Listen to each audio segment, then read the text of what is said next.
وبه نستعين أما بعد بسم الله الرحمن الرحيم قال النبي صلى الله عليه وسلم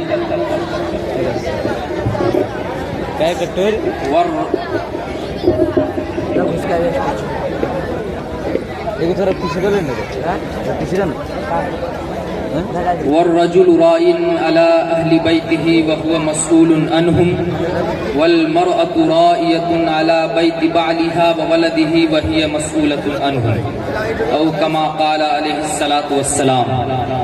اسٹیج پر قابل قدر علماء کرام، جبال العلم حضرت مولانا مطلوب الرحمان صاحب المظاہری طابت حیاتہ وحسنت لمحاتہ و معزز سامعین، السلام علیکم ورحمۃ اللہ وبرکاتہ۔ حضرات، اللہ تبارک و تعالی نے ہم اور آپ کو بے پناہ دولت کا مالک بنایا ہے۔ اس دنیا میں اللہ رب العزت نے انسانوں کو بہت ساری دولتوں کا مالک بنایا ہے۔ ایک انسان کو اس دنیا میں زندگی گزارنے کے لیے جن جن چیزوں کی ضرورت تھی اللہ تبارک و تعالی نے وہ دیا ہے، لیکن جب ہم اپنے علاقے کو، اپنے سماج کو، اپنے معاشرے کو، اپنے محلے پر ہم نظر دوڑائیں گے تو آپ کو آپ کے علاقے میں دو طرح کے لوگ نظر آئیں گے۔ آپ کو آپ کے اپنے معاشرے میں دو طرح کے لوگ دکھیں گے۔ ایک وہ لوگ آپ کو نظر آئیں گے جن کے پاس اللہ تبارک و تعالی نے بہت ساری دولت دے رکھی ہے، بے پناہ دولت کا مالک۔ ایک انسان آپ کو آپ کے علاقے میں ایسا نظر آئے گا کہ زندگی گزارنے کے لیے جتنی چیزوں کی ضرورت تھی اللہ تبارک و تعالی نے اسے دیا۔ ایک انسان آپ کو اپنے علاقے میں ایسا نظر آئے گا کہ اس کے پاس دکان بھی ہے، مکان بھی ہے، کھیت بھی ہے، کھلیان بھی ہے، جائیداد بھی ہے، کار کوٹری بھی ہے، بنگلے بھی ہے، بینک بیلنس بھی ہے، ساری چیزیں موجود ہیں، لیکن اللہ تبارک و تعالی نے ان تمام نعمتوں کے باوجود ایک نعمت سے اس شخص کو محروم کر رکھا ہے، تو وہ آدمی اپنے آپ کو سماج کے اندر تنہا محسوس کرتا ہے۔ وہ آدمی اپنے آپ کو علاقے کے اندر نامکمل خیال کرتا ہے۔ وہ آدمی اپنے آپ کو یہ سمجھتا ہے کہ میں مکمل نہیں ہوں۔ وہ آدمی اپنے آپ کو یہ سوچتا ہے کہ میرے پاس کچھ بھی نہیں ہے، جبکہ ساری چیزیں موجود ہیں، ساری دولتیں موجود ہیں، لیکن اس کے گھر میں، اس کے جھولی میں ایک نعمت کی کمی نے اس انسان کو نامکمل بنا کے رکھا ہے، اس انسان کو اپاہج بنا کے رکھا ہے۔ لیکن آپ کو آپ کے اسی معاشرے میں، اسی سماج میں ایک ایسا شخص نظر آئے گا جس کے پاس بہت ساری چیزیں تو نہیں ہے، جس کے پاس بے پناہ دولت تو نہیں ہے، جس کے پاس انتہا بینک بیلنس، زمین، دکان، مکان، کھیت کھلیان تو نہیں ہے، بس تھوڑی بہت چیزیں ہیں، زندگی گزر رہی ہے، بمشکل گزر رہی ہے، لیکن اس انسان کی جھولی میں ایک نعمت اللہ نے دیا ہے، ایک نعمت جو اس مالدار کے پاس نہ تھی، وہ نعمت اس کے گھر میں موجود ہے، وہ نعمت اس کے یہاں ہے، تو وہ آدمی اپنے آپ کو مکمل خیال کرتا ہے، وہ آدمی اپنے آپ کو یہ سمجھتا ہے کہ میں مکمل ہوں، وہ آدمی اپنے آپ کو یہ سوچتا ہے کہ میرے پاس کوئی چیز کی کمی نہیں ہے، ساری دولتیں موجود ہیں۔ آپ سوچ رہے ہوں گے کہ آخر وہ کون سا ایک انسان ہے جس کے پاس ساری چیزیں موجود ہیں، جس کے پاس ساری نعمتیں موجود ہیں، بس ایک نعمت کی کمی سے وہ آدمی اپنے آپ کو نامکمل خیال کرتا ہے، وہ آدمی اپنے آپ کو مکمل شمار نہیں کرتا۔ لیکن ایک غریب ہے جس کے پاس بہت ساری دولتیں نہیں ہیں، لیکن ایک نعمت اس کے یہاں موجود ہے، تو وہ اپنے آپ کو مکمل خیال کرتا ہے، وہ اپنے آپ کو بھرپور خیال کرتا ہے۔ کلیجے پر ہاتھ رکھیے اور فیصلہ کیجئے گا تو آپ کا دل گواہ دے گا، آپ کا ضمیر بولے گا کہ وہ نعمت ایک اولاد کی की नेमत है, वो नेमत एक बेटा की नेमत है, वो नेमत एक बेटी की नेमत है। समाज के लोगों, मुआशरे के लोगों, इस दुनिया में सबसे बड़ी नेमत अगर कोई है, इस दुनिया में सबसे अजीम कोई दौलत है, तो इंसान के पास एक औलाद की नेमत है, एक बेटा और एक बेटी की नेमत है। जब आपने इस चीज को मान लिया, जब आपने इन नेमतों को तस्लीम कर लिया कि इस दुनिया में सबसे बड़ी दौलत और सबसे अजीम नेमत एक बेटा और एक बेटी की नेमत है, तो समाज के लोगों, मैं आपसे पूछना चाहता हूँ, भला बताइए आप अपने बच्चों के बारे में किस हद तक फिक्रमंद हैं? आपने कभी अपने बच्चों के बारे में सोचा? आप अपने बेटे और बेटियों के बारे में, उसके मुस्तकबिल को रोशन करने के सिलसिले में, उसके फ्यूचर को अच्छा बनाने के सिलसिले में आप कहां तक फिक्रमंद हैं? आप कहां तक अपने बच्चों के तालीम के ऊपर खर्च कर रहे हैं? आप कहां तक अपने बच्चों को मुस्तकबिल को बेहतर बनाने में तगोदों में लगे हुए हैं? आज हमारा सारा का सारा मोहल्ला, हमारा समाज, हमारा खानदान एक औलाद के सिलसिले में जाहिल है, औलाद को बेहतरीन बनाने के सिलसिले में जाहिल है। हमारा मुआशरा एक बेटे और एक बेटी के मुस्तकबिल को बेहतर बनाने के सिलसिले में जाहिल है। और आज मैं इस स्टेज से पूरी जिम्मेदारी के साथ एक बात अर्ज कर रहा हूँ कि आज बच्चों के बिगड़ने में, बच्चों के बर्बाद होने में, बच्चों के बेहिस होने में, बच्चों के बेजमीन होने में, बच्चों के बेहुदा होने में, आज अगर इस वक्त किसी ने सबसे बड़ा काम अंजाम दिया है और किसी का सबसे बड़ा हाथ है, तो वो एक माँ का है, वो एक बेटी का है, वो एक बहन का है, वो एक बीवी का है। क्यों? कि आज माँ की जिंदगी में कुरान नहीं है, माँ की जिंदगी में हदीस नहीं है, माँ की जिंदगी में रसूल की तालीमात नहीं है, माँ की जिंदगी में कुरान के नूर नहीं है। यही वजह है आज माँ नहीं जानती है कि चोरी का माल खाना सही है या नहीं सही है। आज माँ को पता नहीं है कि हलाल क्या चीज है, हराम क्या चीज है। आज माँ जाहिल है। यही वजह है, यही वजह है कि इलाके को, मुआशरे को, समाज को, खानदान को, आपके घर को, जहाँ से बच्चा निकल के आ रहा है, जिस गोद और जिस छाती से बच्चा 28 साल तक दूध पीता है, जिस गोद में बच्चा परवरिश पाता है, जिस गोद में बच्चा तरबियत हासिल करता है, जहाँ बच्चा खेलता है, कूदता है, पढ़ता है, फिर जाकर के मुआशरे में कदम रखता है, खुदा की कसम वही गोद जब गुजर गई है, वही गोद जब सोनी हो चुकी है, वही गोद जब खाली है, तो भला बताइए मुआशरे को अच्छा बच्चा कैसे मिल सकता है? समाज को अच्छा बच्चा कैसे मिल सकता है? इलाके को अच्छा बच्चा कैसे मिल सकता है? मेहनत वहाँ करने की जरूरत है। जरूरत इस बात की है कि उसको पुर किया जाए, उसको भरने की जरूरत है। आज माओ को अपने आप से पुर होने की जरूरत है, कुरान से पुर करने की जरूरत है, हदीस से पुर करने की जरूरत है, रसूल की तालीमात से पुर करने की जरूरत है। फिर जो मुआशरे के अंदर, इलाके के अंदर जो बच्चा बड़ा होगा और वो कदम रखेगा, वो बच्चा वक्त का होनहार होगा, वो बच्चा मुत्तकी होगा, वो बच्चा परहेजगार होगा। गलती कहाँ हो रही है, दुरुस्त उसको करने की जरूरत है। मुआशरे के अंदर बच्चा वहीं से बढ़ के कदम रखता है, वही गोद जब खाली है, वही गोद जब गुजर गई है, तो भला बताइए मुआशरे को अच्छा बच्चा कभी भी नहीं मिल सकता है। ऐ समाज के लोगों, ऐ मुआशरे के लोगों, क्या आप इस बात का तस्करा नहीं करते हैं? आप खुद करते हैं। चाय की दुकानों पर, मकानों में, बाजारों में, सड़कों पर आप इस बात का चर्चा किया करते हैं कि फला का बेटा बर्बाद हो गया, फला का पोता बेकार हो गया, वो फला का बेटा देखो, वो जुम्मन मियाँ और जुमराती चचा का बेटा देखो, वो पूरे मोहल्ले के अंदर जो है बदमाशी करते रहता है। अरे मियाँ, मैं आपसे पूछना चाहता हूँ, जुम्मन मियाँ नमाजी भी है, जुमराती चचा हाजी भी है, तब जाकर के फला का बेटा बर्बाद कैसे हो जाता है? तब जाकर के फला का पोता बर्बाद कैसे हो जाता है? गलती जुम्मन मियाँ की नहीं है, गलती जुमराती चचा की नहीं है, बल्कि गलती वहाँ हो रही है, गलती वहाँ हो रही है जहाँ से बच्चा निकल करके आता है, जहाँ से बच्चा परवरिश पाके आता है, जहाँ से बच्चा तरबियत करके आता है।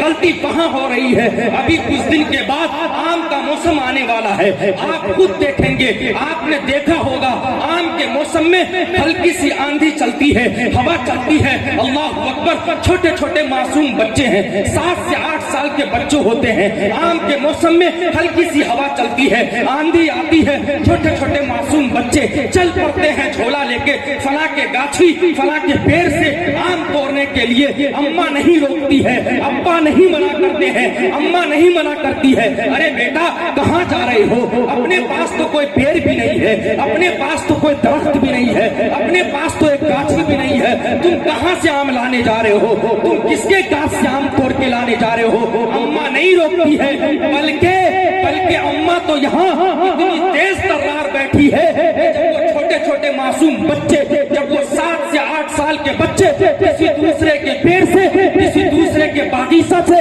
जब वो आम चोरी करके लाता है, तो अम्मा यहाँ इतनी तेज बैठी है कि वही अम्मा फौरन उसी आम का जो है चटनी भी बना लेती है, उसी चोरी के आम का जो है अचार भी बना लेती है, और बड़े शौक से अब्बा हुजूर भी खा रहे हैं, अम्मी भी खा रही है। और खुदा न खास्ता कभी इमाम साहब की दावत आ जाती है खाने की, तो इमाम साहब के खाने में भी वही चोरी के आम का अचार पहुंचाया जा रहा है। शाम के वक्त में जब बच्चा के पेट में दर्द होता है, अम्मा लेकर के बच्चा को इमाम साहब के पास पहुंचती है, इमाम साहब मेरे बेटे के पेट में दर्द हो रहा है, मेरे बेटे को जरा दम कर दें। उस कम वक्त को पता नहीं है तुमने चोरी के आम का अचार इमाम साहब को खाने में खिलाया, इमाम साहब के बिस्मिल्लाह में असर होगा?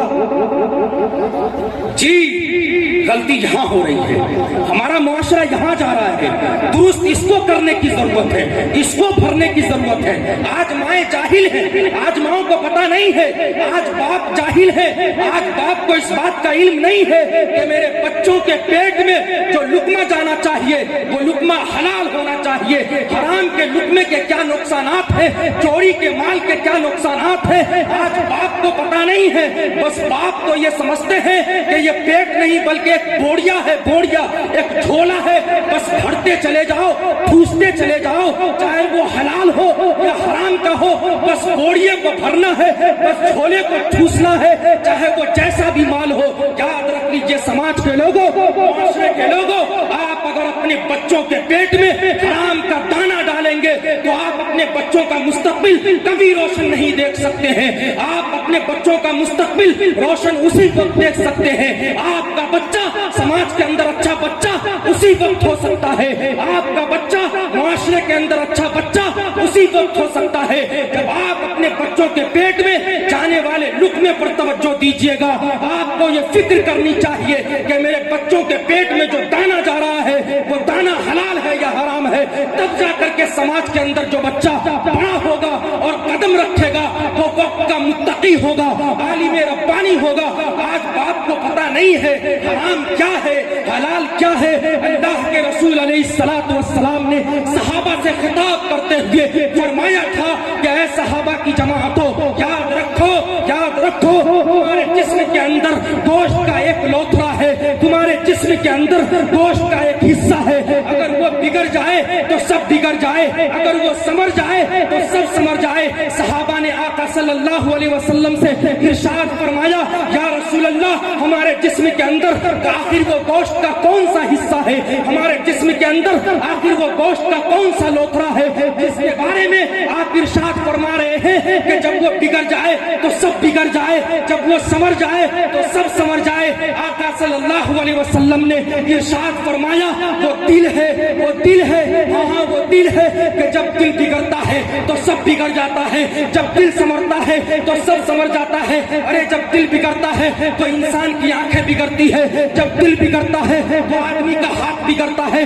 जब दिल बिगड़ता है तो आदमी का पांव बिगड़ता है, जब दिल बिगड़ता है तो इंसान का ज़हन बिगड़ता है। अरे जब दिल बिगड़ता है तो आदमी शराब के खाने में जाता है, जब दिल बिगड़ता है तो इंसान जुए के अड्डे पे जाता है। अरे मियां जब दिल बिगड़ता है तो कोई अबू लहब बनता है, जब दिल बिगड़ता है तो कोई अबू जहल बनता है, जब दिल बिगड़ता है तो कोई उतबा और शैबा बनता है। अरे जब दिल बिगड़ता है तो कोई यजीद बनता है, लेकिन जब दिल संवरता है तो मुत्तकी بنتا ہے, جب دل سنورتا ہے تو پرہیزگار بنتا ہے, جب دل سنورتا ہے تو عالم ربانی بنتا ہے, ارے جب دل سنورتا ہے تو کوئی فاروق اعظم بنتا ہے, جب دل سنورتا ہے تو کوئی صدیق اکبر بنتا ہے, جب دل سنورتا ہے تو کوئی عثمان و علی بنتا ہے.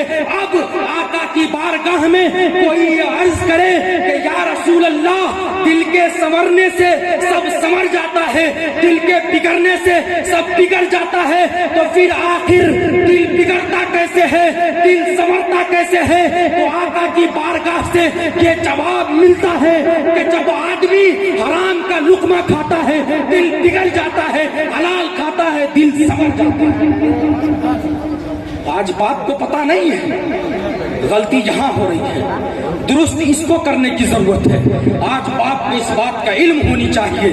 اس لیے سماج کے لوگوں, معاشرے کے لوگوں, بڑی تیزی کے ساتھ میں ایک واقعہ سناتا ہوں تاکہ آپ کا ذہن اور زیادہ کشادہ ہو جائے, آپ کا دل دماغ اور زیادہ کشادہ ہو جائے, اور ایک باپ کو, ایک ماں کو اس واقعے سے پیغام حاصل کرنا ہے. ذرا توجہ سے واقعوں کو سننا ہے. ایک ماں کو اپنے بچوں کی تربیت کس ڈھنگ میں کرنی چاہیے, ایک باپ کو اپنے بچوں کی پرورش کس طریقے پر کرنی چاہیے. بڑا مشہور زمانہ واقعہ ہے, دلی کی سرزمین کا واقعہ ہے. کون دلی کو نہیں جانتا ہے؟ ہم نے بھی دلی کو دیکھا ہے, آپ نے بھی دلی کو دیکھا ہے, آپ نے دلی کی جامع مسجد کو بھی دیکھا ہے, قطب مینار کو بھی دیکھا ہے. لیکن آپ کو پتا ہے, اگر اس سے پہلے آپ نے قطب مینار کو دیکھا ہوگا تو وہاں کے بھیڑ بھڑکے کو دیکھا ہوگا, وہاں کے میلے اور ٹھیلے کو دیکھا ہوگا, قطب مینار کی بلندی کو دیکھا ہوگا, لیکن نہیں دیکھا ہوگا, نہیں دیکھا ہوگا تو اسی قطب مینار کے نیچے لیٹے ہوئے مرد قلندر حضرت خواجہ قطب الدین بختیار کاکی رحمت اللہ علیہ کے مزار کو نہیں دیکھا ہوگا, ان کے قبر کو نہیں دیکھا ہوگا. وہی قطب مینار کے نیچے, قطب مینار اسی کے نام سے موسوم ہے, خواجہ قطب الدین بختیار کاکی کے نام سے قطب مینار کو بنایا گیا ہے. اسی قطب مینار کے بغل میں خواجہ قطب الدین آرام فرما رہے ہیں. حضرت خواجہ قطب الدین رحمت اللہ علیہ ابھی اس دنیا میں تشریف نہیں لائے ہیں, اپنی ماں کے پیٹ کے اندر پرورش پا رہے ہیں کہ اس کے باپ نے, یعنی خواجہ قطب الدین کے باپ نے اپنی بیوی سے ایک روز کہا کہ میری بیوی, میری شریک حیات, یہ جو تمہارے پیٹ میں بچہ پڑ رہا ہے, یہ جو تمہارے پیٹ میں بچہ پرورش پا رہا ہے, اگر میں اس دنیا میں رہوں یا نہ رہوں, تمہارے پیٹ سے پیدا ہونے والا بچہ اگر لڑکے کی شکل میں پیدا ہو تو تم اس کو حافظ قرآن بنانا. خواجہ قطب الدین کے باپ وصیت کر رہے ہیں. کیا وصیت کر رہے ہیں؟ کہ تمہارے پیٹ سے پیدا ہونے والا بچہ اگر لڑکا کی شکل میں ہو تو تم اس کو حافظ قرآن بنانا.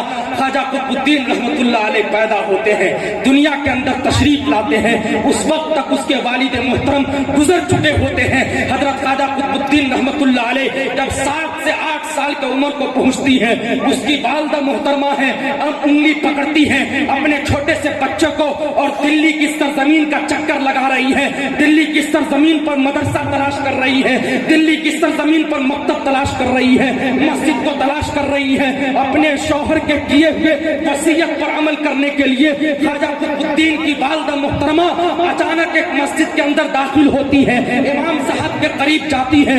امام صاحب کے پاس جانے کے بعد خواجہ قطب الدین کی والدہ محترمہ عرض کرنے لگتی ہے, امام صاحب, یہ میرا بیٹا قطب الدین ہے, آج سے کئی روز پہلے, کئی مہینے پہلے اس کے باپ اس دنیا سے گزر گئے, لیکن اس کے باپ کی ایک وصیت تھی کہ تیرے پیٹ سے جو بچہ پیدا ہو تم اس کو حافظ قرآن بنانا. امام صاحب, میں اپنے شوہر کی ہوئی وصیت پر عمل کرنے کے لیے آپ کے پاس لے کر کے آئی ہوں. آپ میرے بچے قطب الدین کا داخلہ اپنے مدرسے کے اندر لے لیں, آپ میرے بچے کا داخلہ اپنے ذمے میں لے لیں, اور میری بھی خواہش ہے کہ میرا بیٹا قطب الدین حافظ قرآن ہو جائے, میرا بیٹا قطب الدین حافظ قرآن بن جائے. امام صاحب نے جب اس خاتون کے اس جملے کو سنا ہے تو امام صاحب نے خواجہ قطب الدین کو, اس 10 سے 8 سال کے بچے کو اپنے قریب بیٹھایا ہے, اور امام صاحب نے کہا ہے, پڑھو بیٹا اعوذ باللہ من الشیطان الرجیم بسم اللہ الرحمن الرحیم. اتنا پڑھنا تھا کہ وہ خواجہ قطب الدین رحمت اللہ علیہ الف لام میم سے شروع کرتا ہے, اور پڑھتے پڑھتے 15 پارے سنا ڈالتا ہے, 15 پارے کا حفظ کر جاتا ہے. امام صاحب غصے سے کھڑے ہو جاتے ہیں, امام صاحب کا چہرہ سرخ ہو جاتا ہے, امام صاحب آگ بگولا ہو جاتے ہیں, اور امام صاحب نے کہا کہ اے خاتون تم مجھے مذاق بنا رہی ہو, تم میرا امتحان لینے آئی ہو, تم مجھے ذلیل کر رہی ہو, تم یہ کہتی ہو کہ میرے بیٹے کو حافظ قرآن بنانا ہے اور تمہارا بیٹا 15 پارے کا پہلے سے حافظ قرآن ہے, کہ تم کیا کر رہی ہو, کیا مجھے ذلیل کر رہی ہو. خواجہ قطب الدین کی والدہ ہے, زارو قطار رو رہی ہے. روتے روتے جب انہوں نے آنسو پر قبضہ پایا تو خواجہ قطب الدین کی والدہ عرض کرنے لگتی ہے, امام صاحب مجھے نہیں پتا یہ میرا بیٹا قطب الدین 15 پارے کا حفظ کہاں سے کر کے آیا ہے, لیکن میں نے آج تک نہ اس کو کسی مدرسے لے کر کے گئی, میں پہلی مرتبہ آپ کے یہاں لے کر کے پہنچی ہوں, آپ کے مسجد میں آئی ہوں, میری خواہش ہے اس کو حافظ بنانے کی. مجھے نہیں پتا انہوں نے 15 پارے کا حفظ کہاں مکمل کیا ہے, لیکن ہاں امام صاحب ایک بات ضرور ہے, میں خود 15 پارے کا حافظہ ہوں, اور جب تک یہ بچہ میرے پیٹ کے اندر 9 مہینہ پرورش پاتا رہا, میں نے دنیا میں جب بھی کوئی کام کیا قرآن پڑھنے کے عالم میں کیا. میں جھاڑو لگایا کرتی تھی, قرآن پڑھ کے لگایا کرتی تھی, میں کھانا بنایا کرتی تھی, قرآن پڑھنے کے عالم میں بنایا کرتی تھی. امام صاحب ہو سکتا ہے وہی نور جو میرے سینے کے اندر ہے اللہ رب العزت نے اس کے میرے پیٹ کے اندر 9 مہینے میں میرے بیٹے قطب الدین کے سینے میں اتار دیا.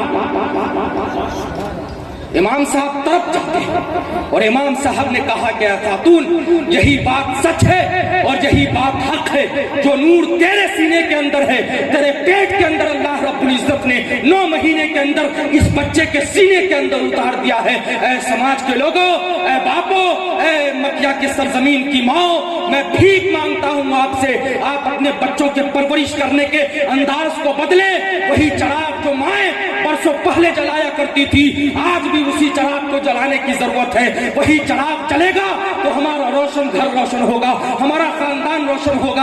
آج ماؤں نے اپنا کام کرنا بند کر دیا, ماؤں کو جو ذمہ داری دی گئی تھی, ماؤں کو جو کام کرنا چاہیے تھا, ماؤں نے ان کام کو کرنا بند کر دیا. آج بھی اگر ایک ماں, ایک بیٹی, ایک بہن اپنی ذمہ داری کو سمجھ لے تو پھر علاقے میں جب کوئی بچہ بڑا ہوگا اور قدم رکھے گا تو پھر وقت کا وہ ہونہار ہوگا. جب کوئی بیٹی بڑی ہوگی اور معاشرے کے اندر قدم رکھے گی تو وہ عفت اور پاک دامنی کی چادر اوڑھ کر کے قدم رکھے گی. اب میرے محترم کرنا کیا ہے, اب کرنے کو کیا کام ہے, بڑی تیزی کے ساتھ آخری بات کر رہا ہوں. یہ جو باپ بن گئے ہیں وہ تو بن گئے ہیں, جو ماں بن گئی ہے وہ تو بن گئی ہے, لیکن کرنا کیا ہے, اب کام کیا کرنا ہے. تو کرنا یہ ہے کہ یہ جو چھوٹے چھوٹے آپ کے معصوم بچے ہیں, یہ جو چھوٹے چھوٹے بچے ہیں, خدا کے واسطے ان چھوٹے بچوں کو مدرسہ سے جوڑیے, ان چھوٹے بچوں کو مکتب سے جوڑیے. یاد رکھ لیجئے مکیہ والو, آپ خوش نصیب ہیں, آپ کے یہاں مدرسہ قائم ہے. یہ مدرسہ مصباح العلوم بڑی نعمت ہے, قدر کیجئے اس نعمت کی. یاد رکھ لیجئے جس علاقے کے اندر مکتب ہوا کرتا ہے, جس علاقے کے اندر مدرسہ ہوا کرتا ہے, وہاں کے بچے ایمانی نور سے منور ہوتے ہیں, وہ علاقہ روشن ہوتا ہے. شکر منائیے, خدا کے سامنے سجدہ ریز ہوئیے کہ اللہ نے آپ کو مدرسہ مصباح العلوم کی شکل میں یہ ادارہ آپ کو نوازا ہے, یہ ادارہ آپ کا انتظار کر رہا ہے. آپ یہ سمجھتے ہیں ارے یہ چھوٹے موٹے ادارے ہیں, یہ مدرسے کے پاس تو کوئی زیادہ زمین بھی نہیں ہے, یہ پرانی بلڈنگ ہے, اس سے کون سی بڑی تعلیم ہو سکتی ہے, یہ کیا پڑھا سکتے ہیں, اس کے اندر کون ڈاکٹر MBBS بن سکتا ہے. سماج کے لوگوں, پوری ذمہ داری کے ساتھ عرض کر رہا ہوں, یہ چھوٹے سے مدرسے, یہ مدرسہ مصباح العلوم, یہ چھوٹا سا ادارہ, یہ مکتب کی شکل میں چلنے والا مدرسہ, یہ 2-3 کمروں پر مشتمل کمرہ, یہ چھوٹی سی زمین, یہ آپ کے بچوں کو وہ تعلیم دینے کا کام کرتی ہے. یہ مدرسوں کے اندر وہ تعلیم دیا جاتا ہے, جو تعلیم دینا کسی بڑے ادارے کا کام نہیں ہے, جو تعلیم دینا کسی بڑے یونیورسٹی کا کام نہیں ہے, جو پڑھائی لکھائی دینا کسی بڑے ادارے کا کام نہیں ہے. آپ کے یہ چھوٹے سے مدرسے وہ تعلیم دیتے ہیں. اور آپ کو پتا ہے مسجد خدا کا گھر ہوا کرتا ہے, مدرسہ اللہ کا گھر ہوا کرتا ہے. ارے کتنے خوش نصیب ہیں آپ کے یہاں مسجد بھی ہے, مدرسے بھی ہے. پہلے نبی کے دربار میں آئیے, جب حاجی حج کرنے جاتے ہیں تو سب سے پہلے مدینہ منورہ جاتے ہیں, رسول اللہ کے یہاں پہنچتے ہیں, اور پھر وہی رسول اللہ फिर वही रसूलुल्लाह अपने बताए हुए तरीके पर अपने आए हुए दीवानों को अल्लाह का रास्ता दिखाते हैं। पता ये चला कि ये मस्जिद उसी वक्त रोशन हो सकता है, ये मस्जिद में नमाजी उसी वक्त मुकम्मल पाबंदी के साथ नमाज अदा कर सकता है जब तक ये मदरसा चराग जलाएगा।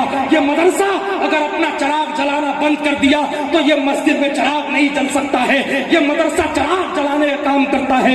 ये मदरसे में आपको सना याद कराया जाता है। हाँ, यही मस्जिद में आपको नमाज का तरीका बताया जाता है। अगर आप पहले मदरसा नहीं आएंगे फिर आप नमाज पढ़ने जाएंगे, आपकी नमाज सही नहीं हो सकती है। आपको कैसे पता सजदा का क्या तरीका है? आपको कैसे पता रुकू में कितनी तस्बीह पढ़नी चाहिए? आपको कैसे पता कि रीह खारिज हो जाने के बाद क्या मसला होता है? ये काम एक छोटे से मदरसे का है। बड़े खुश नसीब है, खुदा का भी घर है, रसूल का भी घर है। खुदा अल्लाह के वास्ते लाज रख लीजिए। मक्या वालों, मैं आपसे भीख मांगता हूँ। इस मदरसे के वकार को समझिए, इस मदरसे की अजमत को समझिए। ये न देखिए कि इसके पास क्या है, 2-3 कमरे हैं, क्या है, छोटे छोटे उस्ताद हैं। याद रख लीजिए मेरे मोहतरम, याद रख लीजिए। मैं आपको एक तवज्जो दिलाता हूँ एक गुनाह की तरफ, फिर जाकर के आपके जहन को और ज्यादा साफ करता हूँ कि ये छोटा सा मदरसा कौन सा काम करता है। आपका जहन और ज्यादा रोशन हो जाएगा कि ये छोटा सा इदारा कितने बड़े काम करते हैं। एक गुनाह आज हमारे इलाके में, हमारे मुआशरे में, हमारे समाज में परवान चल रहा है। जिस गुनाह को बंद करने की जरूरत है, जिस गुनाह को रोकने की जरूरत है, वो गुनाह ये है कि आज हमारे इलाके में, हमारे समाज में, हमारे मोहल्ले में किसी के बाप का इंतकाल हो जाता है, किसी के दादा का इंतकाल हो जाता है, किसी के चाचा का इंतकाल हो जाता है, तो उस रूह कब्ज मैयत को 2-2 दिन और 3-3 दिन तक रोक करके रखा जाता है। इमाम साहब अगर खड़े होकर के फतवा देते हैं, मेरे भाई तुम रूह कब्ज मैयत को क्यों रोक करके रखे हो, तो घर से जवाब आता है फला बेटा मुंबई में है, फला बेटा दिल्ली में है, फला बेटा बेंगलोर में है। जब वो फ्लाइट से आ जाएगा तब उसके जनाजे को किया जाएगा, तब जाकर के कफन दफन पर अमल किया जाएगा।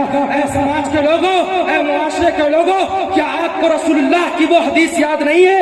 अल्लाह के रसूल ने फरमाया, ऐ लोगों मैयत के कफन दफन में देर न करो, जल्दी करो, मैयत के रूह को न तर पाओ, उनके कफन दफन में देर न करो।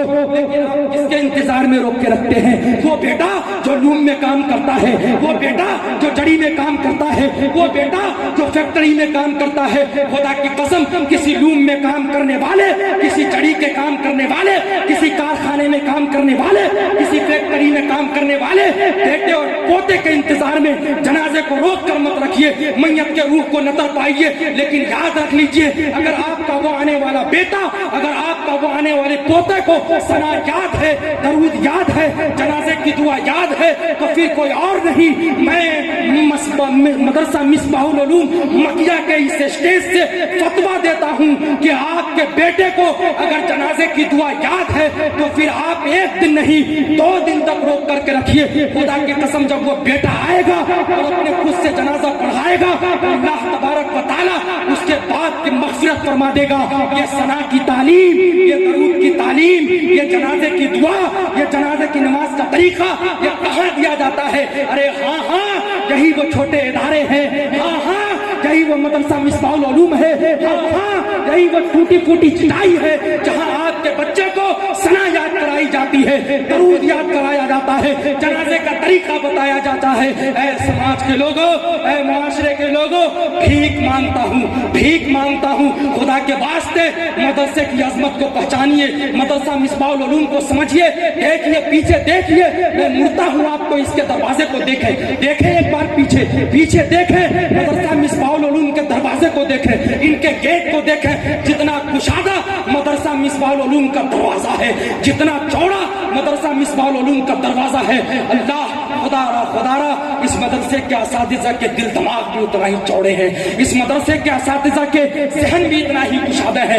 खुदा के वास्ते आज के इस जलसे दस्तार बंदी से तय कीजिए और अहद कीजिए, हम भी अपने बेटे को हाफिज़ कुरान बनाएंगे, हम भी अपने पोते को हाफिज़ कुरान बनाएंगे, हम भी अपने भतीजे को हाफिज़ कुरान बनाएंगे, हम भी अपने नवासे को हाफिज़ कुरान बनाएंगे। आप दाखिला करवाएं, आप मदरसा मिसबाहुल उलूम का दरवाजा खटखटाएं, आप رات کے 12 بجے بھی اگر آپ آتے ہیں، مدرسہ مصباح العلوم کے مشفق اساتذہ آپ کے بچوں کی خدمت میں سرگردہ ہیں، آپ یہاں سے ملے اور اللہ اللہ اللہ کیا کہنے ہیں اس مدرسے کے ناظم محتمین، کیا شان ہے، کیا آپ کو ملا ہے، کیا نعمت ملی ہے۔ ارے خدارا میں تو بتاتا ہوں کہ پورے بہار کا ضلع کیا، ارے کوئی ضلع کیا، کوئی ایسی جگہ باقی نہیں ہے جہاں پر حضرت والا کا خطاب نایاب نہ ہوا ہو۔ اے مکیا والو، یہ روشن چہرہ، یہ روشن ضمیر آپ کے یہاں زندہ و تابندہ ہے۔ آپ ان کے عظمت کو سمجھیں، وقار کے سمجھیں، اور مدرسہ مصباح العلوم کی عظمت کو سمجھیں۔ اور میں ایک بات پوری ذمہ داری کے ساتھ کہہ رہا ہوں، اس سال 12 بچے ہیں، 12 بچوں کے سر پر دستار بندی ہے۔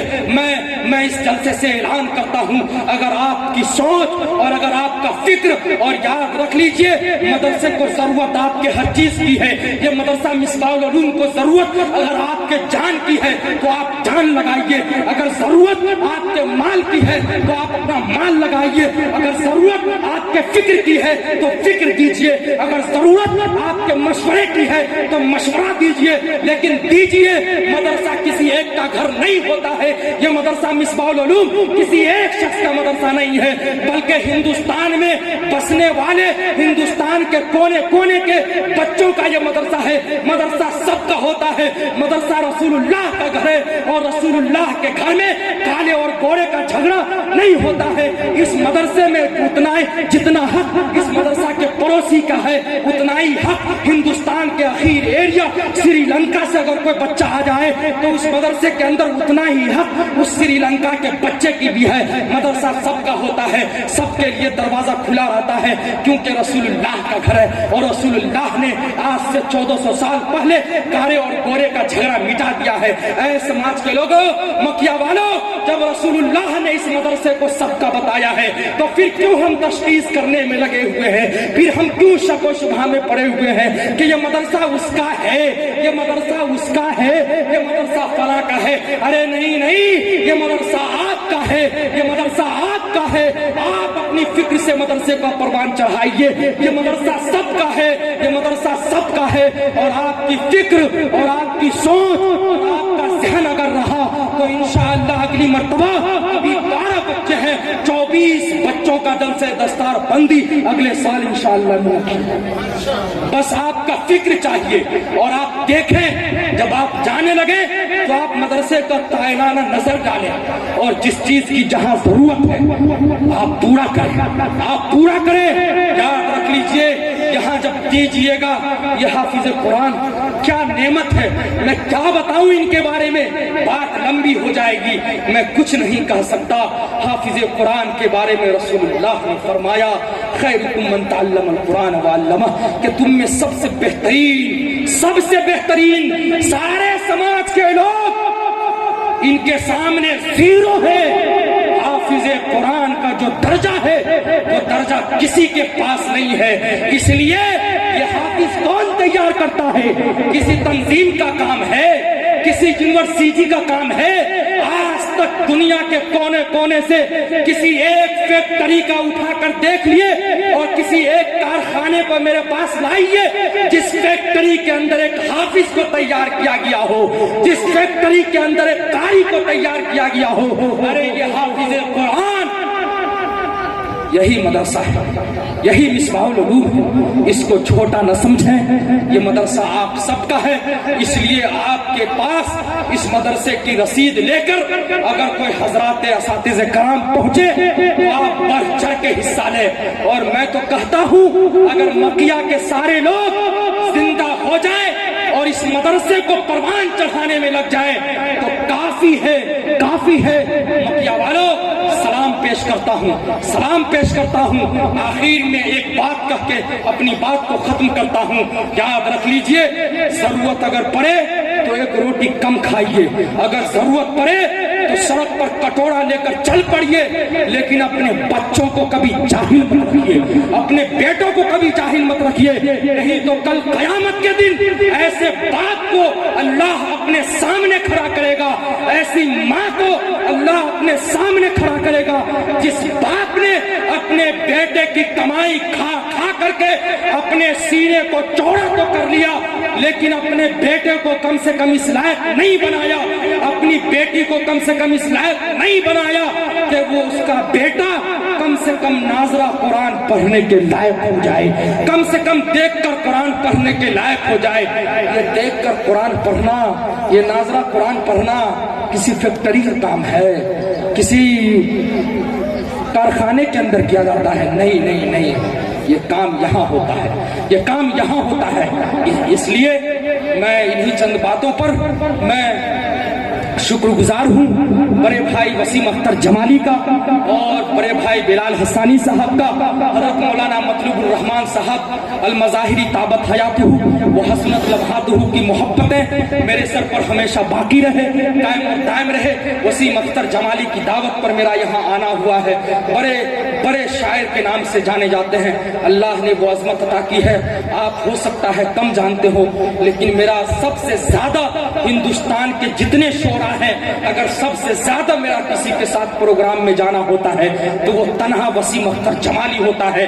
मैं जानता हूँ, मैं अपनी नजरों से देखता हूँ कि लोग वसीम जमाली को कितनी मोहब्बत से याद करते हैं, कितना प्यार करते हैं। ये इनकी दावत थी, मैं यहाँ आया, अल्लाह से आप भी दुआ करें, मैं ये दुआ करके जा रहा हूँ। और जब आप इस पिंडाल से उठे तो आप तय करके उठे, हम भी अपने बेटों को मिसबाहुल उलूम भेजेंगे, चाहे महीने का जितना ही खुराकी देना पड़े, चाहे महीने का जितना पैसा देना पड़े, हम भी अपने नवासे को हाफिज कुरान बनाएंगे, हम भी अपने नाती को हाफिज कुरान बनाएंगे, हम भी अपने भतीजे भतीजी और भतीजे को हाफिज कुरान बनाएंगे और इस मदरसे को परवान चढ़ाएंगे।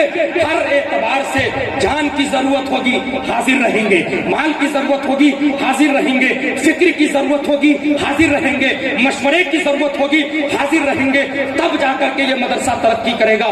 जिंदगी हयात रही तो फिर इंशाअल्लाह दोबारा आना नसीब होगा।